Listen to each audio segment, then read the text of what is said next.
Hey kids, you're listening to the internet's wettest podcast about video games, consoles, and pancakes. The SML Podcast. Prepare for the SML Podcast.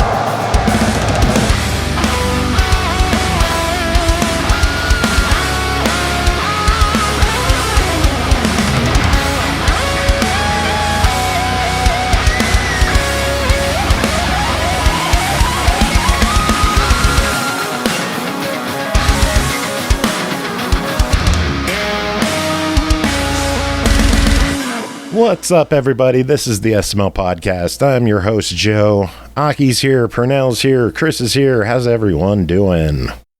Yo. Fucking yeah. Fucking yeah. Hello. Fucking Right.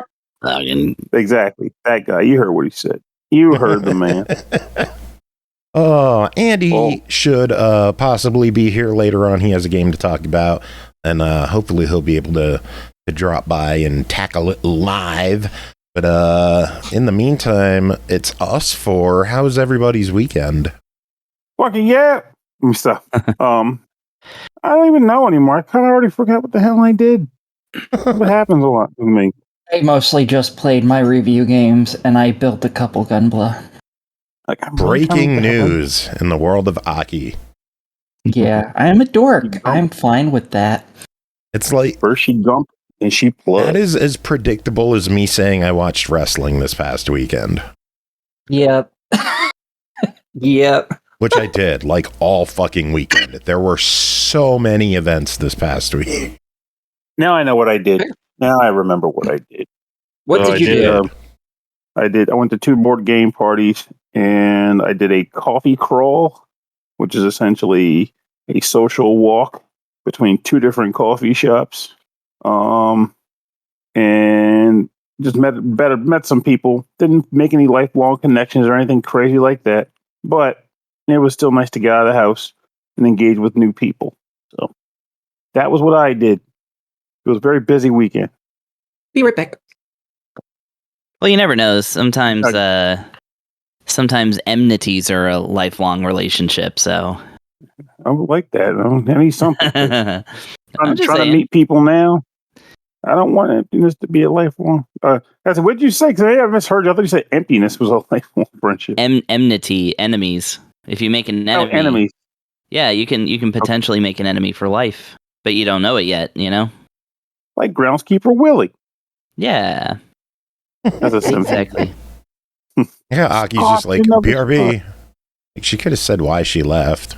You mentioned it in Dump chat. it. She's like, need to toss pasta into the pot. So, it's Well, a that- good time to start cooking when we begin a podcast. We all know I'm not going to judge. I mean, I could be doing laundry right now. True. Very Yeah. true. Right now. I don't want Takes to. up a pretty good chunk of precious evening time, which when you work is in Precious. high demand. That's right. Indeed. It's very precious. As for me, though, I wasted the entire weekend playing Trails of Cold Steel 1. I finally you're started getting the into series them, huh? property. God, I Huh? need to get on your level. You're going to end up beating them before I do, and I've been stuck on the second game for years now. Oh, really? Yeah, it's because I reviewed 4, and it was so funny to me that, I didn't realize the depth of how much you should already know about the series before getting into, the later ones. It's not like Final Fantasy or whatever, where, you could just, you could start Oh, wherever God. and be fine. Heavens no. Well, you can't start exactly wherever and be fine, but for the most part, you can. In Final Fantasy, yeah, you can. No, you can't.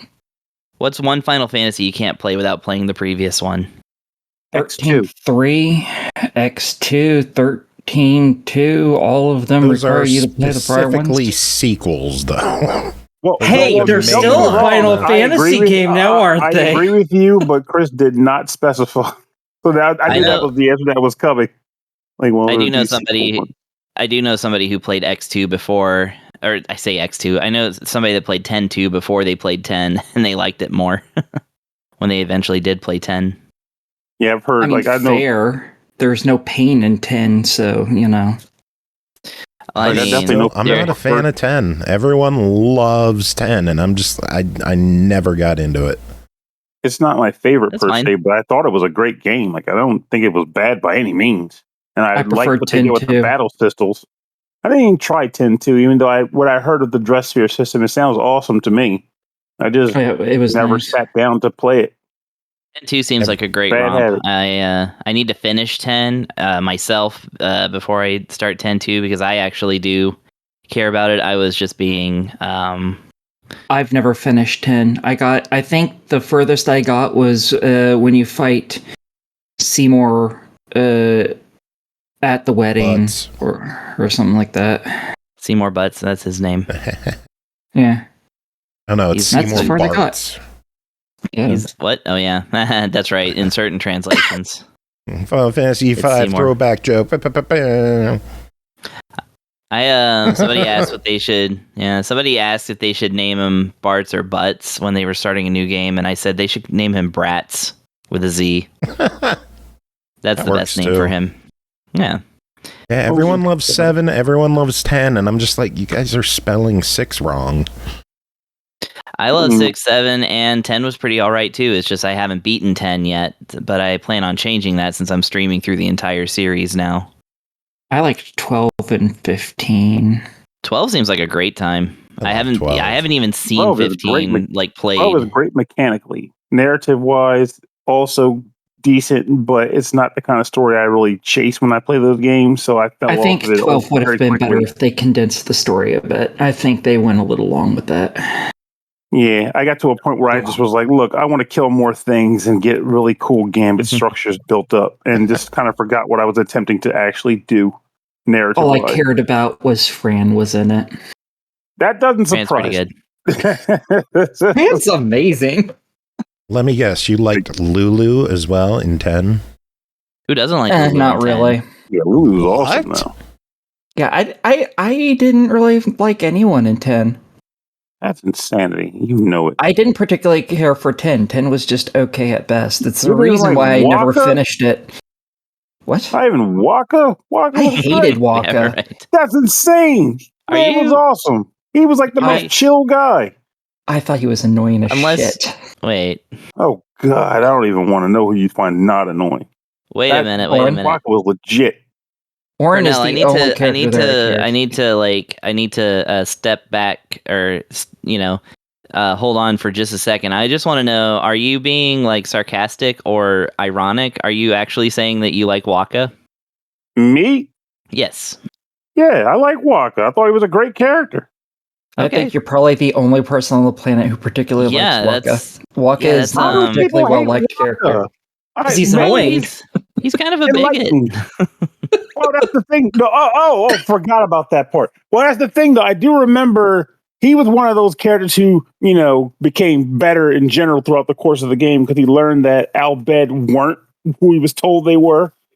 I think wasn't it mainly through getting used to what's her freaking name? The one I use all the freaking time in my party because she's goddamn fast. I hate that I'm forgetting it right now. But I know, but I'm Titus? not saying because I'm enjoying this. it's Titus? hilarious. Let me see. So you got Pain, you You're talking got about Riku, right? yes, God, I'm naming every character, including from a game I never played, and I couldn't remember fucking Riku at the worst time. Yes, he learned to appreciate them more because he's like, wait a minute, I spent all this time with this person who is not everything I was taught they were. Maybe I'm full of shit and I'm wrong. So I mean, yeah, that's certainly everybody is entitled to their opinion. It's rare to find an opinion that is saying that, that Waka is actually good and that his like sort the thing of. is, I didn't dislike. Well, the thing is, I didn't dislike any character in the game of the main cast, mind you, in the sense that I am also comfortable with the concept of characters improving throughout the game. Like everybody and their mom hated Final Fantasy 13, and I thought It the was game was. fine. I thought the game was great. Like the main issue I had with it was that they kind of two. The obvious one being corridor quest. The other being that the game was hyper easy, but I changed that by never leveling anybody up until the game forced me to.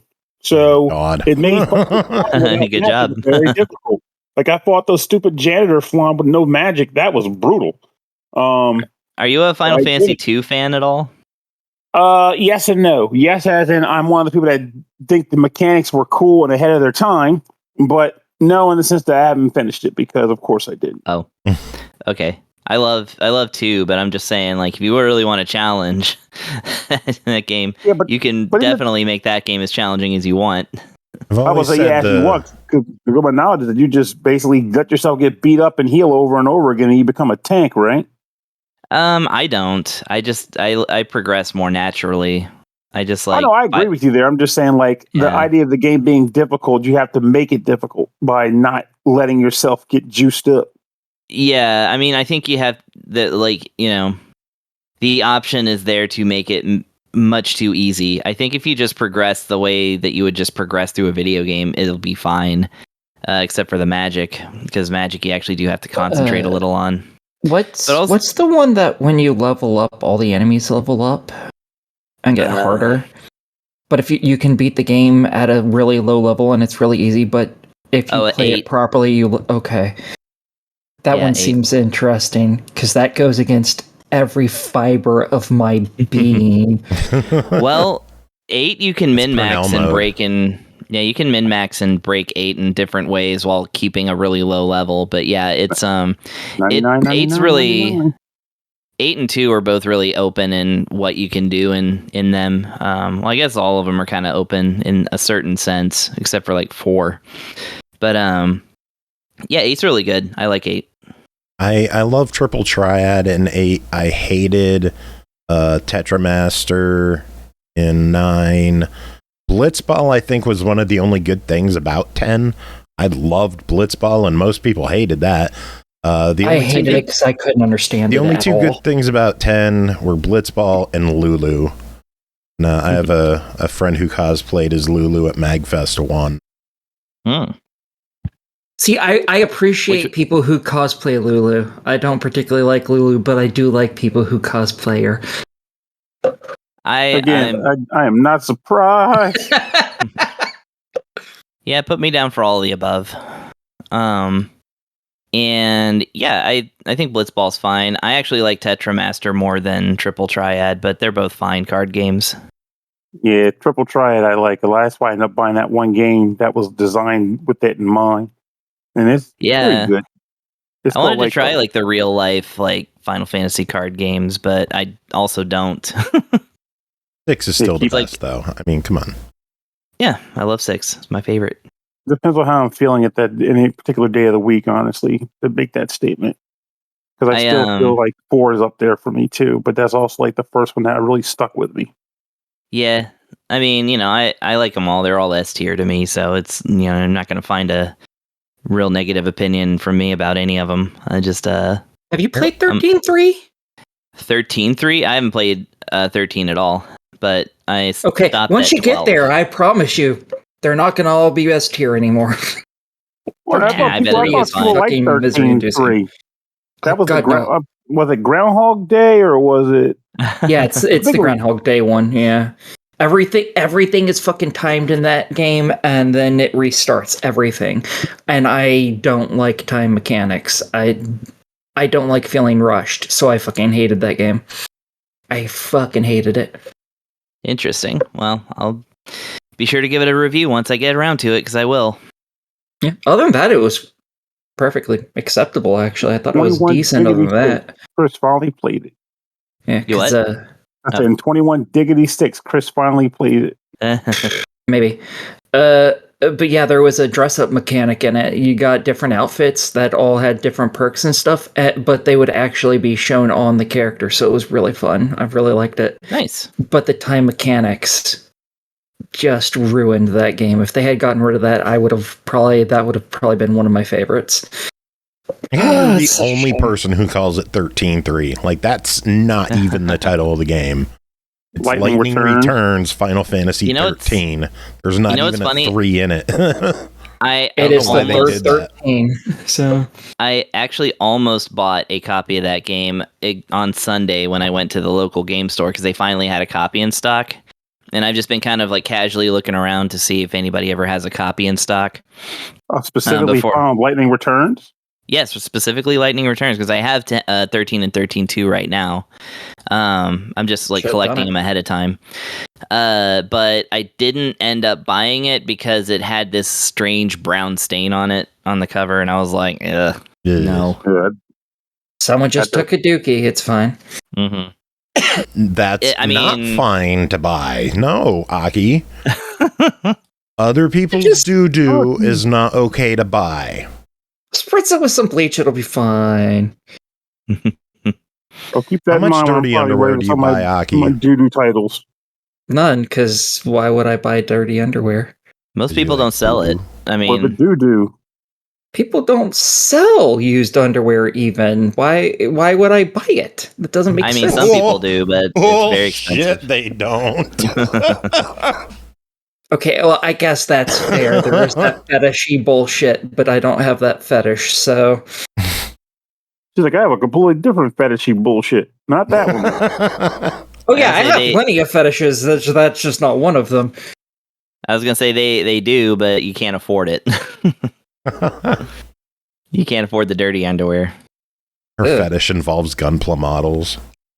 Amazing we went from Final Fantasy to this so quickly. When I was just basically identifying a coffee stain. I mean, that's what it looked like. Anyways. SML After Dark. SML After Dark. SML After Coffee.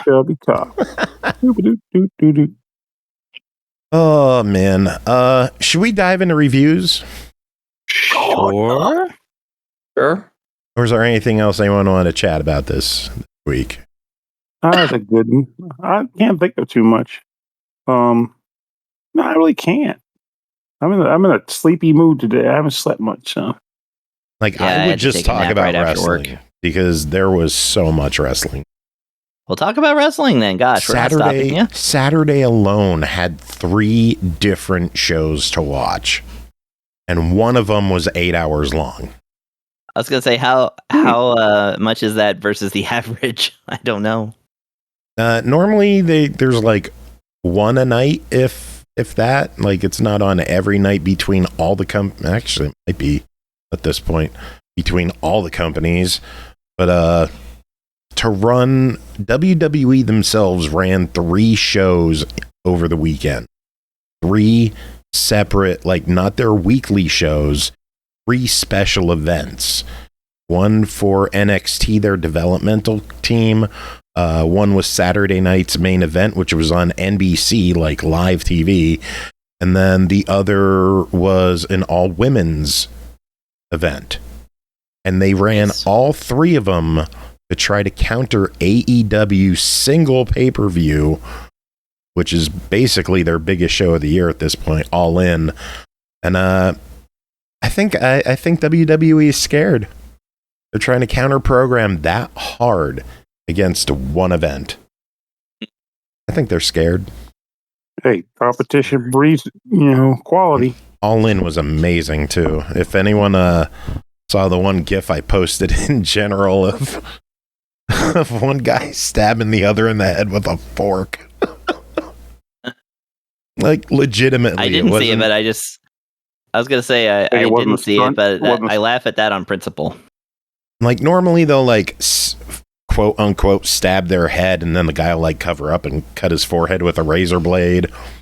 No. I mean, honestly, that still sounds painful. It doesn't even matter if they're like, why intentionally slash my head? Like, no, it's still freaking painful. To, quote, get color in the business. Because blood makes matches more intense. It's a wrestling thing. I get it. To explain. Just saying it. But it's just the way you phrased it was like, I mean, they usually just run off and just kind of slice them. So it's like, no, that's still painful. It is. That somehow seems worse to me. I don't know. It kind of does. Like, they'll do usually up in the hairline, so it doesn't really scar, or they'll just, like, stab to get a hole for the blood to flow. But no. Hangman and Mox was like, nah, just fucking stab me in the head with a fork. And he just stabbed him repeatedly in the top of the head with a fucking fork. It's gnarly. It was a crazy event. Aki, did you see the clip? Wild. Yes, I did. I hated it. Why did you hate it? It looks way too painful. I look at that stuff, I'm like, no, I'm good. Every time. Google John Moxley Spike Bat. I don't think I want to, just by the words you just said. No thanks, I'm good. Jesus. What the fuck? They did that spot on free TV too, or like right on TBS. Episodes are like watching a guy get bludgeoned with a spiked bat. Also, the way you were telling her to like Google it was like sounded like Siri or something. Like Aki, Google Spike Bat. Yeah. Spike Bat, 100,054 results. See, watch an them Aki, all.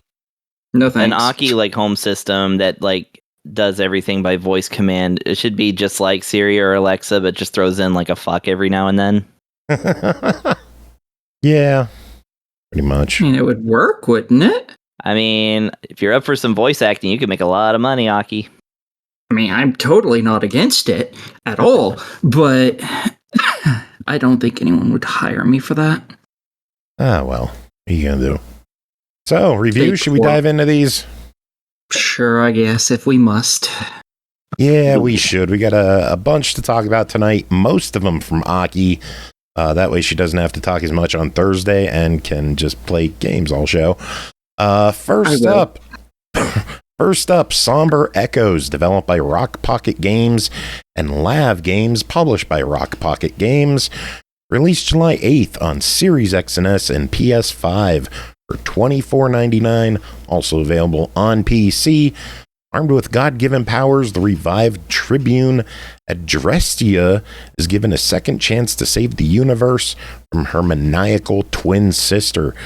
Find secrets, acquire upgrades, and dominate mighty foes through sheer combat prowess to explore and conquer the horrors of the Forsaken vessel Atromitos, I think.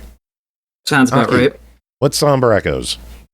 Okay, so this is somewhat Souls-like and somewhat a Castlevania-style game. So, real cool.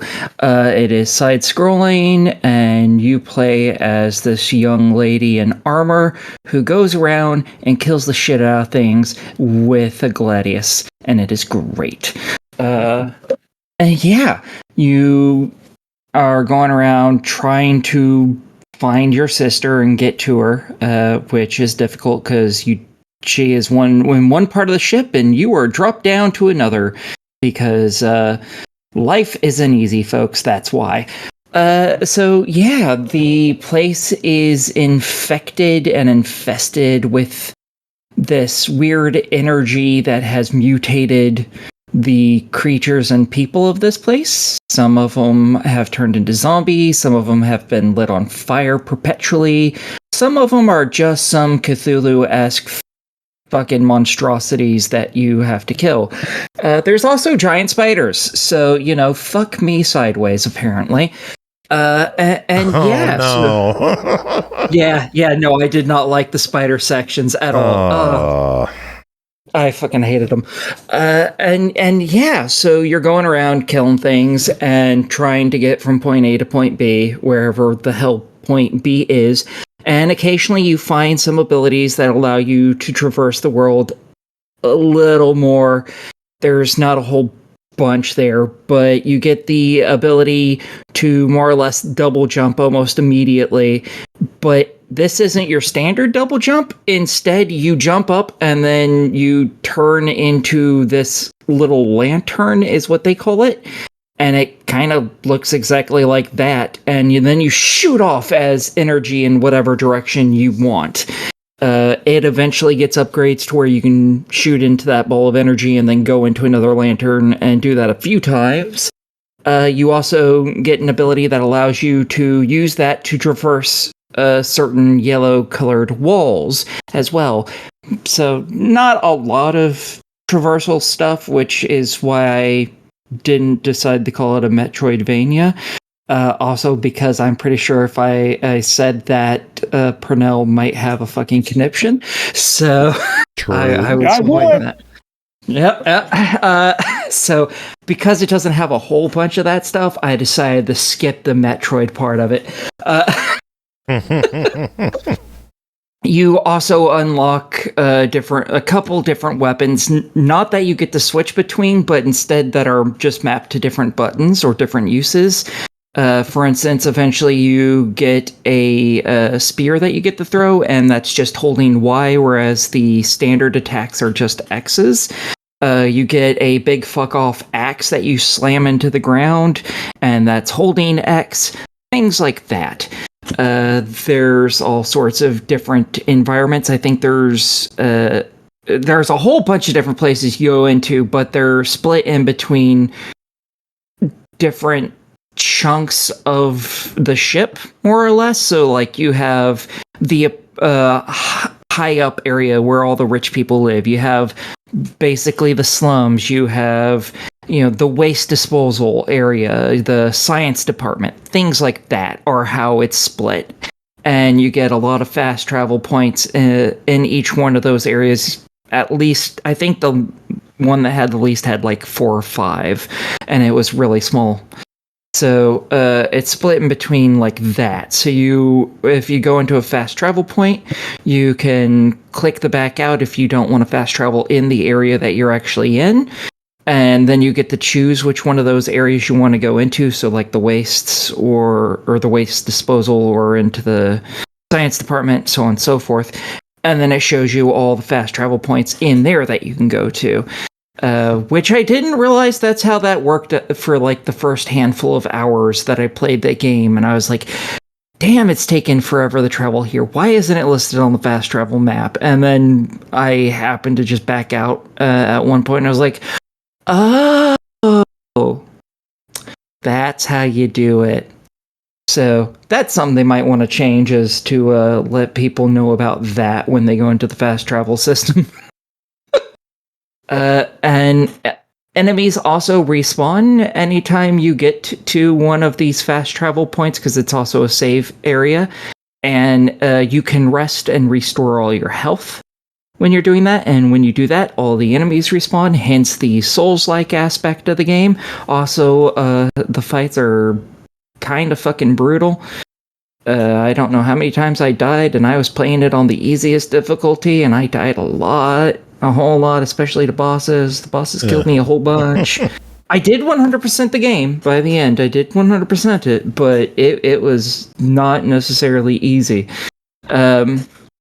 And yeah, there's some side quests in the game, not a whole bunch. It's mostly just the main quest of getting to your sister. There's not a lot of stuff extra that you have to do. But there's a side quest to find the survivors that are around that haven't, been infected by whatever has turned a whole bunch of them into monstrosities, to get them to where they can escape from the ship. There's also a side quest to find the pieces of a necklace for another individual in this, and you're going to quickly notice something about this game. All of these characters have the names of gods. I wonder why that may be. So it's, I think it's Hephaestus, I think, is the name of the character you find the necklace for, and that's the god of the forge of smithing. So imagine that. He wants to repair this necklace because he's a smith. And that's like a majority of them. All the rest of them are, I want to find these things to make my character stronger. Realistically speaking, there aren't any other side quests. So yeah, it's a pretty straightforward game, thankfully. It is kind of difficult, even on easy, especially against boss fights, because they're a bitch. Average enemies aren't too bad. The stronger you get, the better. You do unlock. You don't have a big skill upgrade tree like you do in a lot of games. Instead, it's each one of your weapons as well as your shield. You can find materials in the world that allow you to upgrade them to the next version. And for like instance, the Gladius, which is your main weapon that you're going to be using the whole time, it gets 25% damage increase with each one of the upgrades, leading to 2 times damage at the end. That, and you have 4 little pieces of metal that you have to find to upgrade it for each quarter stronger that you make it. Stuff like that. It's not some insane thing where you're like, oh, this gives you some more health and some more strength, so now you can pick up things better. No, there's none of that kind of crap in it. It's you hit stronger, and you hit stronger, and oh yeah, you hit a little fucking stronger. Very useful that it's that simple, and very useful that you get to hit stronger. At the end of the game, I was basically one-shotting a lot of the basic mooks and two-shotting the slightly stronger ones, and then getting my ass beat by bosses on a pretty regular basis still. Yeah, it's great. This does, in its combat, this isn't so much focused on dodging. It is about blocking, perfect blocking. Thankfully, if you're not great at that, you're not taking a bunch of damage for doing a standard block against enemies. However, if you're not doing a perfect block, the enemy isn't getting stunned, so it takes longer to actually get a hit in. If you get any at all, depending on the enemy.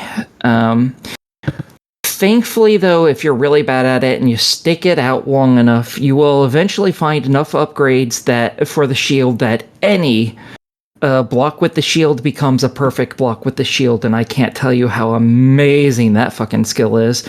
Too bad it's right near the end of the game, and then basically all the enemies at that point no longer require to get blocked. You have to just jump out of the way of the attacks instead. So that was that kind of sucked. But when you're fighting standard mooks, it is still pretty fun just to put the block up, let them hit, get perfected, so where they get stunned, and then smack them once in the face and they die. It's still pretty funny. So yeah. Well, let's talk price on this one. Right now it is clocking in at $24.99. If you buy it in the next couple of days, I think there's like 6 days left, you could get it for $20.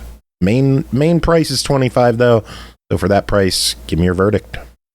Oh, I'm totally for it for $25. It was a fucking fantastic game, and there's no glitches with it anymore. I worked with them. I found a few glitches, and they've already fixed them. So, nice. Yeah, it was good. Look at you being helpful for once. Yeah, when it's finding out how to break a game and then helping people fix it, I'm amazing. It's just everything else that I'm very mediocre at. Yeah, I'm totally for it. I thought it was a fantastically fun game. I absolutely fucking love this game, and I'm looking forward to the next game they make, because this was so damn good. So yeah, totally, go buy it. It's great. Very good. Next up, Everdeep Aurora, developed by Nautilus Games, published by Ysbryd Games, released July 10th on Switch and Steam for $19.99. An ongoing apocalyptic meteor shower has forced the world's population to settle underground. Michelle, a feline child who awakens to find her mother missing, drilled downward from the surface layer through a tile-based underground. Discover the Everdeep. Chris, what is Everdeep Aurora? Well, first of all, they should come up with like a specific word for like cats who are children. Maybe I don't know, catin, something like that. Catlin. It's a joke. Oh. They said a feline child, and I'm like, a kitten. I mean, is that anyway? Okay, so yeah, I mean, well, whatever. It's a cat that runs on 2 legs and, carries a drill, so it's, I guess, not a typical kitten. Well, then again, I mean, some kittens. Anyways, so yeah, Everdeep Aurora. This is a This is a kind of hard one to describe, actually. It is basically a drilling game. It's an exploration puzzle game, kind of an adventure game. You know, it's got a little bit of point and click element to it, a little bit of collection element to it. But also it has no enemies or deaths. There's no like real taking damage or anything like that in the game. It's a safety game, so I was really hoping, because of the way it looked, that I could call it a Castlevania, but far from it. So yeah, it's basically Mr. Driller, but with like some adventure elements to it. So yeah, you play as this kitten, Shell, who is adorable. Oh shit! And, raided. Hold on. We got screams going on with the raid. Darmok coming in with a party of 4. Welcome in, everybody. I'm sorry, I have to cut you off when we get raids now, because it's loud. I was just in Darmok's stream before this show started, actually, so thank you for the raid, Darmok. Really appreciate it. Yeah, make sure y'all go follow her. She plays bass on Twitch. Absolutely. And it's video game music and stuff. Good people's good music. Go check out Steel Samurai as well. Welcome in. How's everyone doing? We are chatting about Everdeep Aurora, which just came out last week on Switch and Steam. Chris, tell us more about the game. Right. So, yes, like I said, you basically start above the ground where your save spot is, and a helpful frog. And you then start to drill down into the earth, and basically you drill into like certain spots where you can jump about 2 tiles high. So if you drill yourself, like if you drill too much stuff away, then you're gonna have to like drill yourself some things to jump on in order to like continue platforming and stuff. So it's one of those kind of things. However, you'll never get stuck, and I'll explain that in a second. But basically, yeah, you do your platforming by sort of terraforming the earth around you. And as you dig, you uncover, literally, new places to go, NPCs to talk to, and most importantly, the blacksmith who improves your drill. So the whole like kind of point of it is that, since you're trying to find your mother, you got to go to all these different places, and it's not just drilling straight down into the earth. Like, you actually get into other areas where there's different kinds of material that your drill won't destroy. So you have to improve your drill in various ways by meeting up with the blacksmith. Usually he requires some materials or items that you get from doing little fetch quests for like NPCs and things like that. As you get to know the NPCs, who are all kind of, they're kind of like Shovel Knight NPCs, really. I mean, I guess there's a little bit of a Shovel Knight dig vibe to this sometimes. Also, kind of gives me Undertale vibes because of the monochrome, but not quite monochrome nature of it. That's so a unique visual style. Unique, yeah. It's basically like a black and white kind of video game, or like a monochrome one, but the background will have like a color and like different gradients and stuff. And then as you get deeper and as you move into different areas, the background color will change. And it sure changes instantly. Like, if you get to like a certain border between 2 colors, like you can just hop between them and it just like changes immediately as you jump and as you come back down. That's a little distressing when you're actually working on an area that does that. But it's no big deal. By the same token, the camera moves whenever you like move the stick or the D-pad down, or back up, I suppose.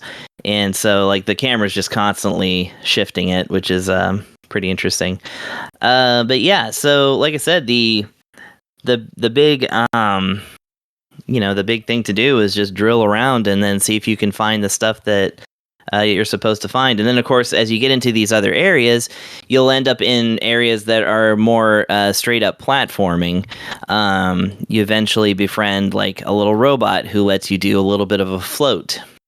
You get to cling to walls. You can do a charged, like kind of like a double jump. I don't know if you ever do get a straight up double jump, but yeah, you end up in these platforming sections that, there's no drilling involved. It's just, platform until you get to the top or the side or whatever and get your thing and, get out. So there's a little bit of a variety of challenge to it. But as far as I know, there's no actual combat in the game. There's no enemies. And like I said, even though you can drill yourself into like a, situation where you can't reach any higher or lower or whatever, the handy dandy menu is right there, and you can actually reset all of the material. So, you can just basically start over from where you are as far as like drilling goes. So that's kind of cool. There's also, your drill does have an energy meter that's fed by crystals that are that appear in certain brick clusters. You'll know them because they're very prominently shown. And as you collect crystals, those allow you to recharge your drill, which as your drill gets more aspects to it, like being able to drill faster or being able to get, be stronger. That is to say, dig through better. That's kind of powered by recharging your drill, but your drill never actually breaks down where you can't use it anymore. If it has no battery left, then it just kind of does a very slow kind of, a slow, weak kind of drill move, but it's still infinite. So this game really kind of takes care of you in the sense that it really is at its core a kind of no-lose scenario situation where you just kind of relax and play through it. Would you consider this a cozy game? It could be, yeah, I suppose. I mean, cozy is like kind of implies to me that there's like a lot of what some folks might call tedium, so like repetition and things like that, but you're constantly exploring in this game. Like you actually have to like do things, but yeah, you can do them all at your own pace, and the music's very relaxing and stuff like that, and it does star a cat, so that's I tend to think of cozy games not just as like chore core games, but more stuff of like games without consequences. Just let you play at your own pace and enjoy it at your own speed. Yeah, I mean, but that's also any kind of like adventure point and click kind of thing that doesn't involve death or anything like that. So, and that's kind of the vibe I get at this one more than I would say straight coziness. Cause gotcha. Yeah, but I don't know. It's like I said, it's up to everybody's personal interpretation as far as that goes. Like I said, it does star a cat. It does have a calm soundtrack, and it does have a kind of no lose conditions or game overs. However, it does have multiple endings, and you can get a bad one. But then you just like do other things, and you might get your better ending. Like it's not like you get stuck into any sort of thing. It's just there's certain conditions, like in a lot of games, where if you don't do thing A and thing B and all this other stuff, then you don't lock yourself into a bad ending, but you'll end up like with something that you might not be satisfied with, and then you can go back through and see what you did and see what else can be done, and once you do it, then you might get your better ending. So I did not reach the end myself. One of my friends has actually been streaming this the whole time I've been playing it and made a lot more progress than I did, so I got to at least see one of the endings. I ducked out before I saw the good ending, but I did see the one of them. So yeah, it's multiple endings and things like that. So pretty cool. But yeah, it's all around. Like I said, it is a chill game for sure. I don't know cozy games that well, but it is chill, and certainly you'll have a good time, like just kind of tinkering away at it. And it's well written too, and all the character sprites are like amazing. Like there's big old there's a huge bartender that's a walrus, and he's great. And the blacksmith's like a giant ram, I suppose. And yeah, it's just they're cool looking things. It's a cool looking, cool sounding game, so I really dig that about it. Sweet. Well, it clocks in at $20 right now. From what I'm seeing, game time is about 6 to 8 hours if you take your time. Sounds like a good cost to price ratio. What are your thoughts on Everdeep Aurora? Yeah, $20 is as good as anything as far as like this game definitely was made with a lot of care. It does seem to have a lot of content, perhaps even hidden content, seemingly. And so, yeah, this is definitely one of those that, certain folks are going to definitely like kind of make this one their personality for a while. So I think that it is a cool game and worth the buckaroos. I don't see anything really wrong with it. Just don't go in expecting a Castlevania, like I said. Awesome. Quick shout out to Jordan, who just subbed with us on Twitch for the 18th month. Enjoy the kitty cat emotes and the bonus contest entries.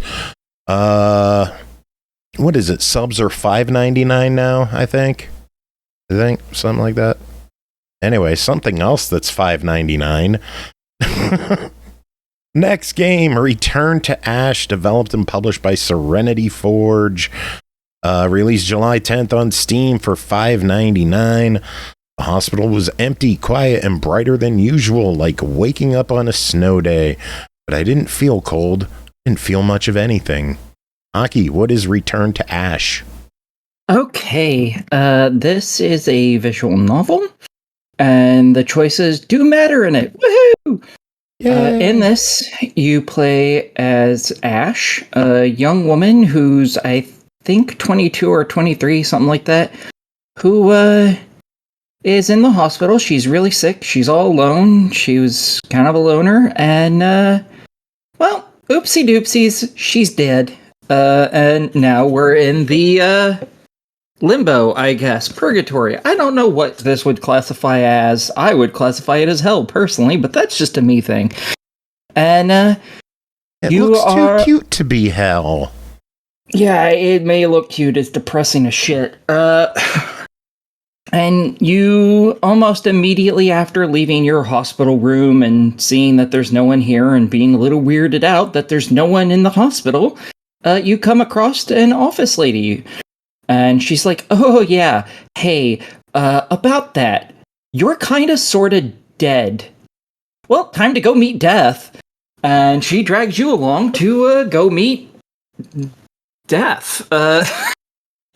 So, yeah, turns out that death, they give people trials. And if they pass their trial, they get to get out. If they don't, well, they get to go and do another trial. Turns out death is kind of what we would classically call a little asshole. They purposely give trials that are nigh on impossible to beat. Why? Because it makes them giggle. Because, again, they're a little asshole. You, along on your way to meet death, you meet an older gentleman who is collecting coins, for instance. And that's his trial. He has to find coins, and they all have to be head up. If they're tails up, they don't count. So he has to bring them from the roof to the basement and stack them. And immediately after you meet Death, Death's like, hey, yeah, trial's over, buddy. Now I'm gonna flip every last one of these coins. If it turns up tails, you fail. You get a new trial. He's been doing this for 3 days and probably has a stack of coins that's a few thousand. But he had to collect a certain amount. And if he didn't collect a certain amount, an amount he wasn't told, then he would have failed anyways. So, again, Death's a little asshole. Yay! So now it's up to you to interact with these 3 people, one of those being Death themselves, and try to figure out how to either resurrect or move on to the next place or whatever it is that you do in this place. It's not a particularly long visual novel. You can beat a run of it in probably 4 or 5 hours, something like that. But you're expecting... From what I'm seeing, it's like 2 to 4 based on some of the Steam comments I've seen. Yeah, after you beat it the first time, you can obviously skip anything you've already read, and there'll be a whole bunch of it. So all the other ones will be faster after your first run through. And do you know how they describe the art style? Simplistic and cute. Unique. God damn you. I was really hoping that bullshit wasn't going to be the answer, but of course it was. Of course it was. Make him type shit. Jackass. Oh, man. It feels like this is something where you shouldn't really say too much of the story. Is the gameplay fun? Does it keep you engaged? The story is okay. It wasn't an amazing story, sadly. Because we know me, I really like to talk up visual novels because whilst there's a lot of them, they're not mainstream, and that bothers me. I want them to be mainstream, but this one was okay. It wasn't amazing or anything. It was okay. It's not one that I'm like, don't go play it, but it's just okay, sadly. I love that I'm scrolling through the Steam reviews. Like, incredible story, fantastic story, really touching game, incredible story. And you're like, eh. It's because it's sad, and I'm not particularly fond of sad shit. That's fair.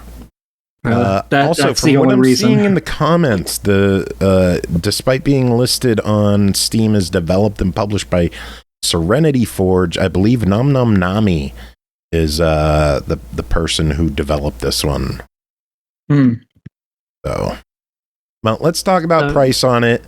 It costs $5.99, which again is the price of a sub on Twitch, which GoldenEye subbed just before for it scrolled up the 6th month.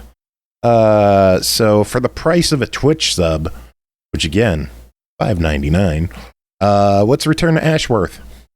I think it's totally worth that much money. I think it's fine. If you're looking for just a good visual novel to play, it's totally fine. You could do significantly worse for more money, even, sadly. So I think it's totally worth buying. You just have to, be able to deal with the fact that you're dealing with a woman who's been sick since high school and died sad, miserable, and alone, and everyone here is kind of a miserable sack.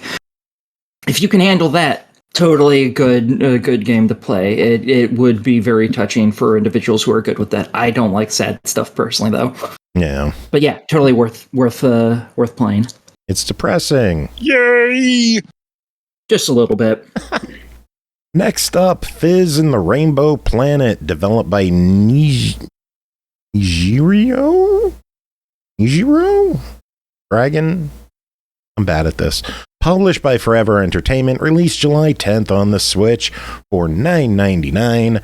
Guide unique little dragons using only 3 buttons as they run around. Unique. Dive into a pixel 2.5D action adventure that bends the rules of dimension.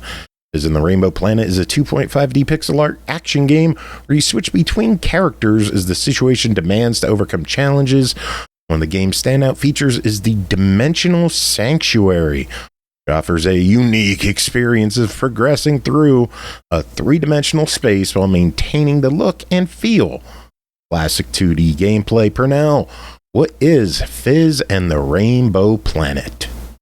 Man, whoever wrote that blurb, give them a rate, because they hyped this quite a bit. Oh, man. So this game is one where which you are controlling the character Fizz. And he is a blue dragon. I don't think they really have particular typings or nothing. Just he's a blue dragon who has been tasked with going around the world to acquire a series of orbs in order to save the world. Because that's what someone like a dragon would want to do at this time of the year, at this part of the country or whatever. So the way this is done is by progressing through a series of stages in a manner that I kind of appreciated, as it kind of resembles the style used in Kirby's Adventure, where you end up in a hub space, and the hub space has 3 doors in it, each one connected to an individual level within the round you're in.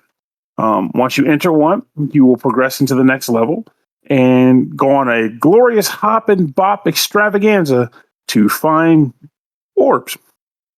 By default, your character is subjected to using, 3 buttons like you just described. One, at least for Fizz anyway, it's first button will be to do his basic attack. In his case, he can throw hammers at an arc formation. Think the hammer suit in Super Mario Bros. 3, he can press another button to jump, and then the last button allows him to use his special move. His special move being the ability to throw a hammer that can pass through blocks. So that special move costs a certain amount of, from your magic gauge, and this can be replenished by collecting little gems that are called coins in this game. They double as, magic replenishment, but also getting 100 of them will score you an extra life. You basically go through levels using these abilities to trounce foes, trigger switches to make platforms move, or lasers get blocked. The usual platformer shenanigans. At the end of a level, you will collect an orb, and then you progress to the next level within the round. At the end of the round, you will confront a boss that will require a series of hits to take down. They have HP meters in this game, so you can physically see the amount of damage required to defeat them. And unlike the usual Mario Brothers hop and bop, it's not 3 hits will do you. Bosses get stronger as the game progresses, and you'll end up having to do more HP to knock out more HP in order to take them down. At the end of a level, after you've completed or defeated a boss, you will move on to the next environment and also meet a brand new dragon friend, which can be switched to by way of using the start screen and then switching or clicking between the different dragons you've acquired. Each dragon plays a little bit differently. Sometimes they're taller or shorter, which can play in like getting through tight surfaces. Other times they may be able to jump higher than others or lower. They usually have some variation on their special or their jumping. For example, one of the early ones you get has the ability to use their special attack to drill through certain types of wall structures. Aside from that, though, he sucks at jumping, and he has a close-range melee attack compared to Fizz's hammer arc. So you'll find yourself being like, is this the right time to use this jerk bag, or should I just stick with my man who throws giant hammers? I don't know. Fun fact, though, I'm harping on him, but the claw is pretty powerful. It's just he has no range with it. Anyway, point is, you'll be using these opportunities as you get new dragons to switch between them and utilize their special abilities to engage with certain sections of levels that you wouldn't be able to engage with the other dragons. Now, 2 things I didn't mention about this game, in addition to the, finding dragons and whatever, is that each world has a hidden MacGuffin that you can find. They're not particularly difficult to locate, but it gives you something fun to traverse and, scrounge around for. And if you do find it, it shows up on the menu screen in a series of listed items, so you can know which levels you missed MacGuffins in. In addition to that, there is the aforementioned, what was it called again? The galactic, whatever. There's a cosmic hurly-gurly that exists on every world. And this location, what makes it unique and special for this game is that it has 3D. Yeah. So I didn't even use it for the dragon power. See, suckers, I can dodge it sometimes. But yeah, in this environment, your special abilities are disabled. So you won't be able to use the R button to do anything special. In addition to that, the levels kind of have a sort of 3D effect to them where every level's on a cylinder. And as you walk left to right, you'll eventually make the level spin around and turn. And it is pretty much a wrapped environment. And you can tell this because if you use the dragon that can fire an arrow, and you fire the arrow straight, it will fly in a circle indefinitely if it doesn't hit an object. So that tells you pretty much how they decide to design this. But it's an actual cool little effect that I haven't seen used in games in quite some time for a 2D platformer. It just makes you utilize a decent way to walk around platforms, hit switches and fight enemies. Just a nice little interesting way to engage with the stages that you wouldn't have engaged with before. I think it's funny that they tell you that it disables your special abilities, because I almost never cared enough to use them enough to go, oh my God, I can't use it in this section. I mean, I would use them for puzzle sections, which is cool. But since the level area requires you to not have them active, you already know that you're not going to need them to engage with any of the puzzles there. So it doesn't feel like I'm really concerned about my powers being disabled. The game itself is pretty fun. I mean, I honestly have enjoyed my time with it, and it's not too long, so you're not getting a deep time investment to play through it. I like the fact that at least I may be wrong about this, and if the dev is listening and they think I'm crazy, let me know. But I genuinely like the fact Ooh, thought I disconnected, but I didn't. I genuinely like the fact that it sounds like they're using the Ruby Sapphire sound font, which I've always had a particular fondness for. Ruby Sapphire being Pokemon on the Game Boy Advance. You know, the one when people like to make fun of it and go, "Oh man, more trumpets." Well, I like those trumpets, so thank you for that. Kaylee Vega. That's right. The trumpets. But the one thing that does make me kind of annoyed, but it didn't end the game for me, especially after I got to World 3, is that I hate that the main enemy type is a very bland black dot that walks around. And then later on, you get a stone dot that walks around, and then a prickly dot that walks around. Like the main enemy trope makes Waddle Dee look like the most masterfully crafted critter in 2D video gamedom. But if I want to just give a game a bad review because I don't like the main enemy type, then I'd have a lot of bad reviews out here.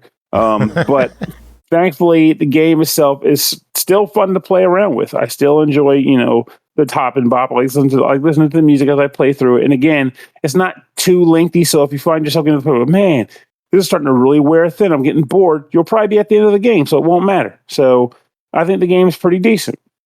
Cool. $10. Give me a verdict. I give it a solid try. Very good. Also very good. Andy Sperry's here. Andy, how are you doing? Hey, yo. How's it going, guys?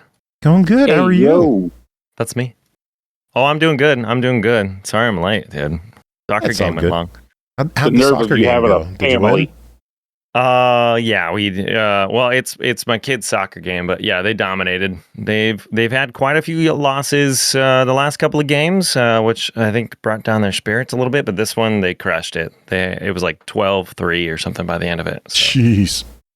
It was awesome. Nice. Yeah, definitely needed the win, and this was a huge win. So it was awesome. Sweetness. How was your week? Anything you want to chat about how's the game's been so far? I think they've been pretty good. So far, we've talked about Somber Echoes, which was Hockey enjoyed that one. Yes. Oh yeah, by far that was out of all the games I've reviewed for this week, that might actually be my favorite. There you go. Chris covered Everdeep Aurora. Aki covered Return to Ash, and Pernell covered Fizz and the Rainbow Planet. Nice. Now we got 3 more. What's been the crowd favorite so far? I think What a Planet is the good one. And What a Planet. There he is. Nice. Heck yeah, dude. Well, I won't keep you guys. Let's keep it going, dude. All right, let's roll on. Next game is DEADCAM, developed and published by Joure Visser. Released July 10th on Steam Early Access for $7.99. Survive the horror of found footage recordings in this analog survival game.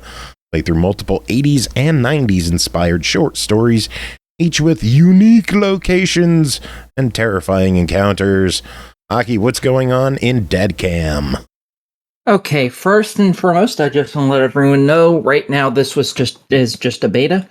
That's what we got access to, so I only had access to one of those videos so far. In it, it's very much like VHS, if any of you have watched those movies. It's gonna end up being, little short horror segments, and it seems like they're all focused on Japanese horror, which is great. It's exactly up my alley. And the one that I had access to dealt with a teacher being teleported to his school. Late at night, it's apparently been closed down, and there's a haunting there from a student who was cursed, and I assume, based on everything that was found around, they decided to do a little bit of the offing of oneself. So, yeah, you're there to fight your way through the school because she has apparently dealt with all of the other bullies that were picking on her, but apparently you allowed it to happen, so she's blaming your ass now. So fuck you, I guess. So you have to kill the spirits of the other girls that she's already killed, who constantly respawn, by the way. as basically blind zombies. They hear you real well, so if you aren't crouching, if they're going to go get you.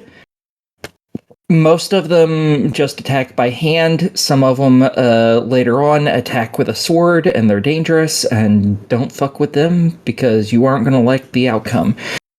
You get a couple weapons that you can find throughout the game. The first one that's handed to you is realistically the only one that matters, which is an old katana that you find impaling a young woman into an AC unit that's on the roof. Awesome. And that ends up being your best weapon throughout the entire game to kill these other shits. You can kill them in just a few hits if you don't kill them in the first hit. So cool. You eventually find a shotgun, a pistol, and a chainsaw. All somehow significantly worse than a sword. Yeah, it took me a clip to take out one of the standard zombie girls with the shotgun. I didn't even bother using the pistol at all, because I was like, after I saw that, I was like, nope, fuck that. I'm just going to switch back to the sword and hit them once or twice and kill them instead of emptying an entire clip of ammo. That's insanity. So there's two different endings to the game. They're based on whether you end up breaking the curse for this young girl or not. And you're expected to get the bad end first, because there are things that you need to find through going through the bad end to unlock the good end, more or less. Yeah. So you're expected to go through this at least 2 times. And by that, you don't have to restart the whole game. You continue and you leave off at your last save point. So that's great. Yeah. All right. Well, let's chat about this quick. You mentioned that there's just one recording in the game right now. That's not like a special beta build that we have. That's just what the early access is right now. They say the game is playable in a limited fashion as some of the planned features are yet to be fully implemented. New recordings and locations are not yet playable. Current state of the game represents a small portion of what I'm setting out to achieve. Game only offers the first chapter or recording with a simple inventory system, interactable objects, and of course, scares and creatures. Yep. It did good with the scares. Because the thing about Japanese horror is it likes to build shit up through just ambiance, and it did that really fucking good. I will my hat off to the dev, because it's a one-person team. He did pretty amazingly with that. If he keeps that up for the rest of them, this is going to be damn good. There is some issues with like button remapping and stuff. For instance, there's an aim button. You can't remap that. However, you can accidentally unmap that, which isn't good, because you can't use either of the guns if you don't aim, for instance. Again, it's something that should be fixed.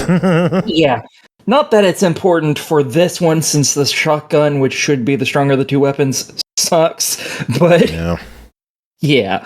Right. Well, it is a $7.99 game. They say the price will go up as more content is added. Is this something people should jump in at $8? Should people wish list it, keep their eye on it, ignore it? What do you think on this one? If you're really, really into Japanese horror movies and stuff, I think you should get in this now. That way you just have it for cheaper. If Or the price goes up. Yeah. If you're like, I don't know, then definitely wishlist it, keep an eye on it. I think it's going to end up being really good. I can't wait for the next chapter to be put out. I will definitely take a look at it again then. Sweet. And Chris, you will enjoy this. The Steam page unique count is at 7 uses. Good lord. Yeah, including this. This is one sentence right here. Each recording is a unique self-contained experience set in its own location along with its own set of unique challenges and backstory. Amazing. Joure, Visser, the game is good. Gotta use some other words besides unique. Unique. Next up, Mycopunk, developed by Pigeons at Play, published by Devolver Digital, released July 10th on Steam Early Access for $14.99. Join the new Atlas Hazard crew, a squad of odd robots with unique gadgets, and rid the galaxy of a deadly fungal menace in this hyper-customizable mission-based co-op shooter. Andy, tell us about your time with Mycopunk.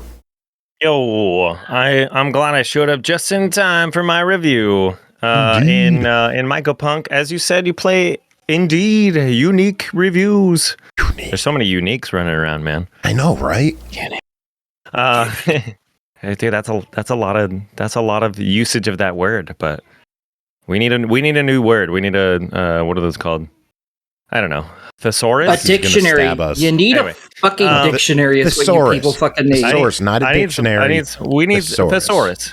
Yeah, thesaurus. Either would work. A dictionary tells you new words. A thesaurus just tells you words that are like the word you're using.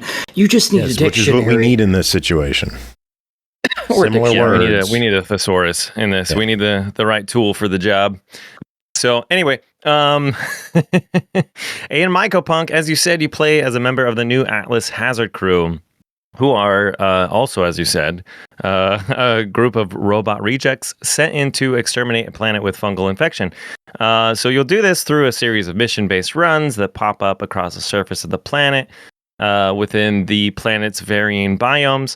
You have a standard loadout based on your character and class, their own set of abilities, and a skill tree, too. This is a first-person shooter. I would say kind of crosses the lines between like Borderlands, Risk of Rain 2, and Helldivers 2, if you're into any of those. There are 4 options for characters when you start up. You got the Wrangler, the Bruiser, Scrapper, and Glider. Each kind of with their own, not the word that we should say, but with their own abilities. The Wrangler's Distinct bonus abilities? ability. You like how I skipped around that too? I need distinct ability. There we go. That's there we go. That's good. Each with their own distinct abilities. The Wrangler's bonus ability is a rocket lasso, which allows you to pull objects closer or fling you forward. He also has an air dash to leap farther while airborne. Think of him as kind of like your run and gunner class. The Bruiser is more of your defensive character, have an ability to drop a reflective shield, and he also has kind of like a nosedive attack, or it's almost like a slam ability, which launches enemies away. You also have the Scrapper, who is kind of here to help you get out of tight situations, constructing a tall pole that allows allies, to grapple to and kind of get out of there. And then he also has a jetpack to flee the scene, as you will. Finally, you have your medic character, who is the Glider. They are equipped with a wingsuit and can fly forward and also shoot missiles that damage enemies and heal allies. Along with their abilities, which kind of work on a cooldown basis, each character is armed with 2 guns and a grenade. So the game is in early access as well. I'm hoping more grenades show up. There is quite a bit of guns that we'll get into in a second, but right now there's just kind of like an energy grenade, which works. But the beginning loadout is a shotgun type weapon and an SMG, and like I said, a shock grenade. Other guns are available if you meet the level requirement and have also collected enough resources to purchase them. You get resources from dropping down and doing missions on the planet. Some of those weapons include a swarm launcher that kind of shoots out little bullets, and then those bullets seek out enemies. You have the DLMR, which is like a laser cannon. You have a plate launcher, you have a revolver, you've got a lot of guns. And then each gun can also be upgraded through a kind of like honeycomb type puzzle system. So you'll find upgrades in the wild, or you'll gain them from your skill tree. And then you kind of connect, they're in like different patterns. And so you'll connect each pattern across a honeycomb grid that will expand as you level up to. But some of them are like really awkward. So you have to either just get rid of some, or pick and choose which upgrades you want, or find a distinct way to kind of position them in there. So each weapon has its own upgrades available and apply to the player profile in general. So you don't have to level up with each character. It carries across. So if you like playing the Bruiser for a little while, who is now my current favorite character, you can switch to the Wrangler and you'll still have all your guns the same level too. So the same kind of upgrade system applies to the player as well. That also just gives it better health and defensive abilities, which I thought was kind of interesting. I've never seen one of these kind of almost honeycomb puzzle type placement level up systems before. I even got to the point where I couldn't explore it too much because I wasn't sure how I did it, but I set some of the upgrades in a way that it gave me a bonus upgrade too, which is kind of cool. So I'm not sure how that works exactly, if it's almost like each piece of the upgrade transpires to a code and then you put them together. And I don't know if I'm making any sense to anybody. I'm just kind of working through this in my head right now, so I'll move on. But you get better shots and rapid fire and elemental damage and spread and cartridge size and things like that you can apply to the weapons. And then you get health and defense that you apply to the character too, which is cool. Those also apply to the player profile. So any of the guns, any of the character upgrades, they all kind of carry over. And I thought it was kind of interesting too. The skill tree even carries over, so that if you're upgrading things with one character, you can switch to another character, and the things that are positioned that are unlocked will be unlocked on the other character too, if that makes sense. It's kind of wild and kind of interesting. And so you're not only leveling up one character, but you're leveling up everything at the same time too, which I felt was kind of nice. I personally like to play characters, and then I don't like to start back at the beginning all the time. Sometimes I do, but I thought this was a nice little workaround for them too. Anyway, we'll move on to the main gameplay. The main gameplay, as I said earlier, kind of lands somewhere around Helldivers. Kind of got some Risk of Rain feel in there too. So you can play alone or with up to 3 teammates. You'll pick a mission from your hub ship. Missions include eradication of enemies on the area, removing a power core from a facility, powering up a railgun to destroy an enemy spy ship, transporting cargo, cleaning up gunk from a facility, or salvaging a satellite. Those are kind of your options right now. You'll pick a mission, blast off towards the planet. Each mission kind of sits in one of 4 biomes, which is Gravity Farms, Moldy Tundra, Titan City, or Flourishing Desert. And so the main mission side of it is, in a nutshell, is pretty much you go to this area, you do this thing, and the entire time you're doing that thing, you're shooting all these enemies, right? I very much got the Helldivers feel. Joe, I know you and I played Helldivers 2 for a little while together, and I was getting a lot of that, Not only that, the missions you complete applies to a global variable.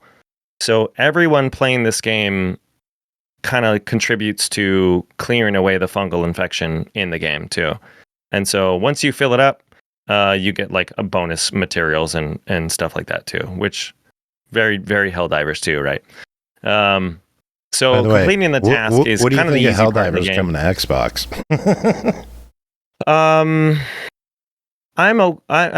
I'm fine with it. I was really high. I mean, not to derail the conversation too much, but I was really hype on Helldivers 2 when it first came out, and I thought that was awesome.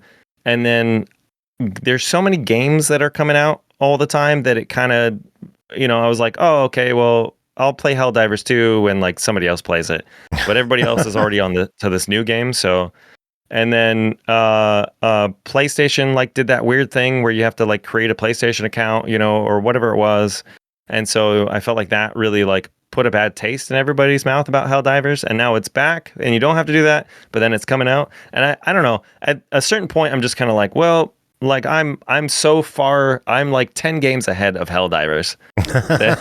Maybe someday I'll come back to it, but I'm August just like with the Xbox launch. We'll play again then. But yeah. Well, in the meantime, how is Mike? And see, like. I'm into that, this that's a good point too, because like I know I brought up Helldivers a couple of times. Like this feels very much like a Helldivers, but you don't have to create a profile, so that's pretty nice. This game is cool. So back to this game, in a nutshell, most of the time you're just dealing with like enemies that pop up. It's a very hostile environment. Maps are huge. They're all like mushroom, spore, and like machine based kind of things. Enemies kind of pop up and they continue to swarm. I was playing this with a couple of friends because it came out on the 12th, I believe.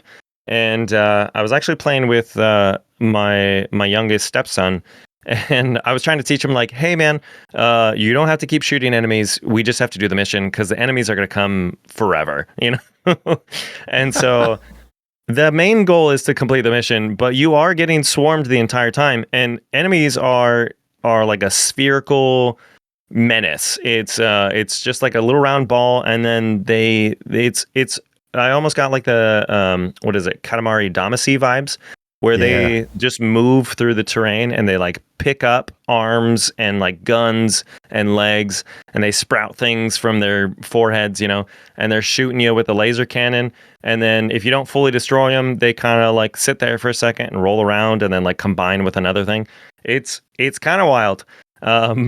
They will pick up old enemy body parts and like continue to attack you. So it's fearsome. And then giant abominations with random legs and arms and guns and lasers appear, and they will attack you relentlessly. They have shields. They have other little spore creatures that will like make them immune to your attacks and heal them the whole time. So it kind of gets a little tricky, like taking out the other enemies and then taking out the big enemy, and he's shooting at you the entire time, and it's just wild. Those are kind of more of like boss type enemies too. Those appear less often, but all the little ones like will come at you forever. You got to be really careful. Use your abilities and teamwork, and you got to switch between the guns. I thought this was kind of cool too. You don't really like pick up ammo. You kind of use one gun until it's almost depleted, and then you like switch guns. And then you use that one for a while, and the other one like almost recharges while you're using the other one. So it really puts it in a way that you have to switch weapons, which I thought was kind of cool. You can call down. So once you like complete the mission or beat everything, because some of the missions are just eradicate everything. You call down a drop ship, which is set on a timer. You kind of have this like end of level battle, jump in the ship, blast off, everybody's cool, dude. Kiss the princess, whatever. Like I said earlier, your mission adds to the overall global varial, which is very Helldivers as well too. There's bonus missions that pop up too. And missions across the planet change every like 10 minutes or so too. So, and then one thing I wanted to add as well is so as you're taking damage, if you get to a safe spot, your health will recharge. But if you become, you're a robot, so you're not technically unalived. But if you get down to the zero, your body will like break apart, and so your teammates have to revive you by grabbing body parts and like putting you back together, like Humpty Dumpty you.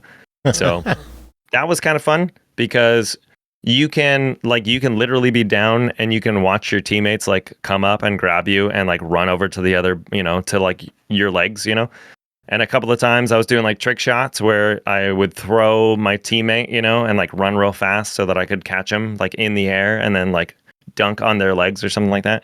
I don't know. It's silly. It's stupid, but it was like very entertaining for me. And I know this sounds like a lot for this game. The game's in early access. It is Devolver. Devolver is always putting out hits. I have yet to find a Devolver game that sucks.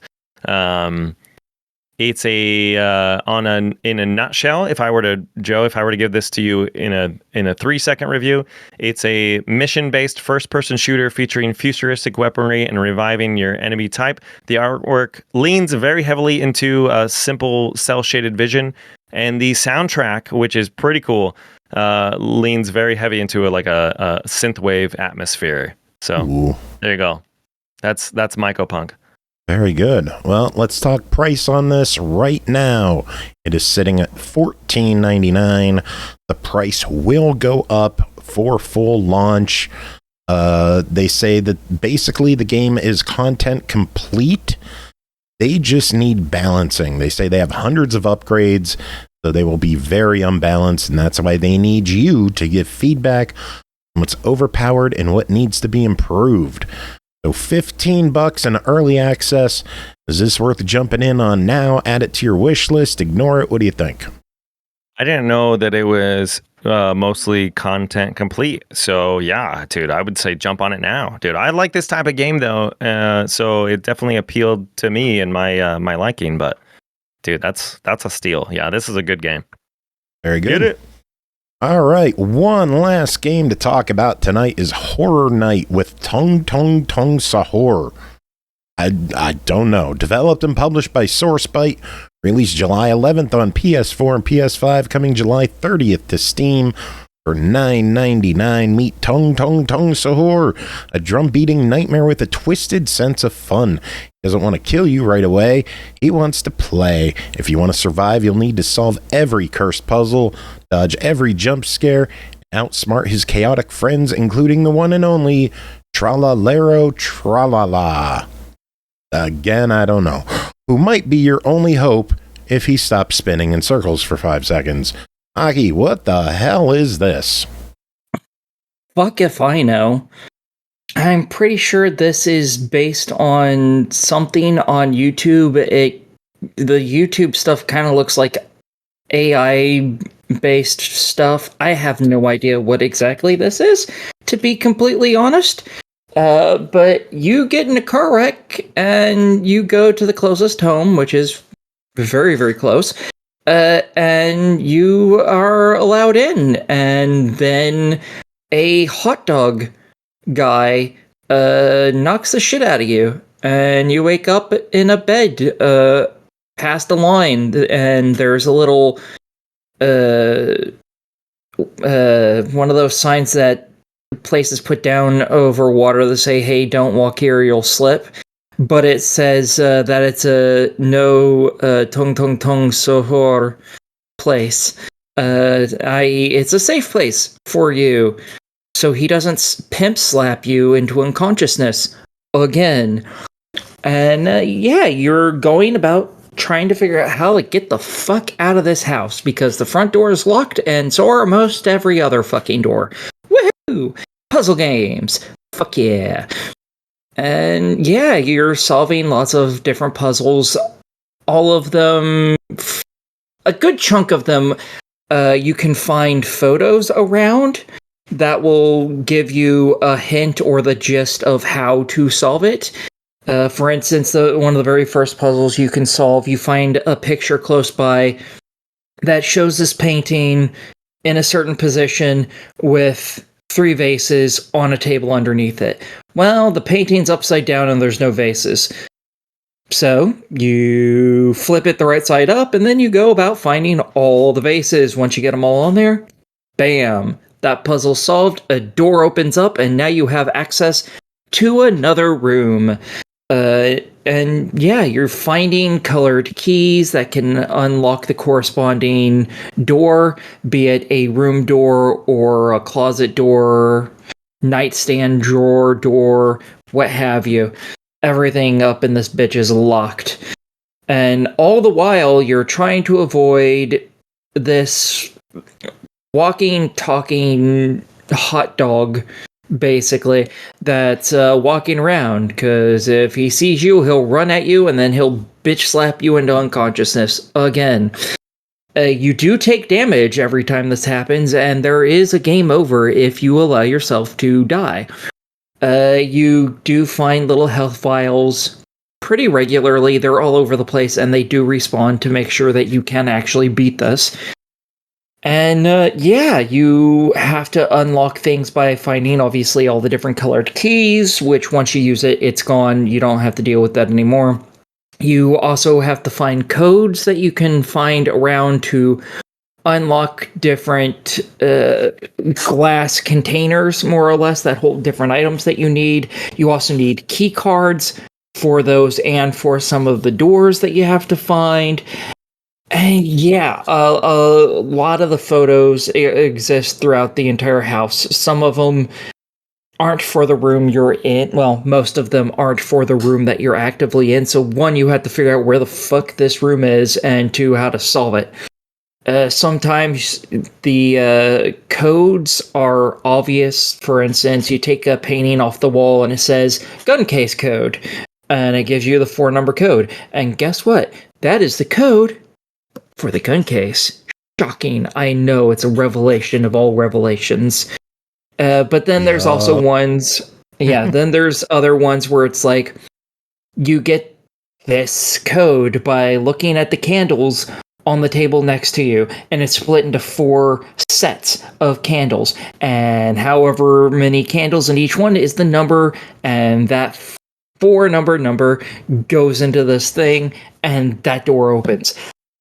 I actually had to have somebody help me because I didn't realize that's how you solved that to get that code, and I actually had to look up a walkthrough to figure out how the hell to get through that door. After that, I understood all the rest of them, but that one, it got me. I will admit, the dev got me with that one. I was stuck for quite some time on that. Yeah, I fuck up sometimes. It's crazy. And yeah, if you know what you're doing, you can beat the game in like 50-ish minutes, if that. On your first playthrough, you're probably looking closer to 2 or 3 hours, because you have to figure out the puzzles, but they don't change or anything. All the numbers will always be the same numbers. All the keys are located in the same place. All the other items, like the vases, they have to find always in the same place, so on and so forth. The only thing that changes is, where's this hot dog looking motherfucker at? And the AI is very randomized on how he walks, where he walks, when he walks. So he might walk to the edge of a room that you're in, stop there for a few seconds, turn around, and walk right back. Or he might leave the room and go up to the right or to the left. It is completely randomized, and it fucked me more times than I'd care to admit or count. It's a quick little game if you know what you're doing, and it's not the prettiest game, but it is decent for a puzzle game. Admittedly, I just worry that this might be AI slop. Well, let's talk about that. The Steam page says artificial intelligence was generated in the creation of certain in-game graphics and marketing banners, and there may also be some AI-generated dialogue in the game. What are your thoughts? This game's $10. What do you think of it? That sounds like an awful lot of AI slop. I can't in good faith tell people to play this if it's with that much AI in it. I want to know more specifics about the AI before I would even remotely suggest this, because I don't approve of that. And that's what all the YouTube videos looked like. They were AI slop to me, that I saw. So I'm going to have to say deny it on this, because I don't want to support that. The industry might be heading there, but I don't want it to. Yeah, I'm not a fan of the way AI is going in this industry. But we are done. That is it for this episode. Thanks to all of y'all for being here the whole time, and to Andy for making it on at the tail end here. Andy, did you see that picture on LinkedIn of the Microsoft guy posting for jobs using an AI image? Oh yeah, I saw that. I did Wait, not. what? There's a guy from Yeah, the Microsoft Microsoft who guy? posted like a now hiring, like we're looking for employees. You know, they just got rid of 9,000 Didn't they people. just So of lay course off they got to tons of hire people? some. But they used an Yeah. AI image in the job list, or like the guy that posted the job listing used AI art for it, and it's atrocious.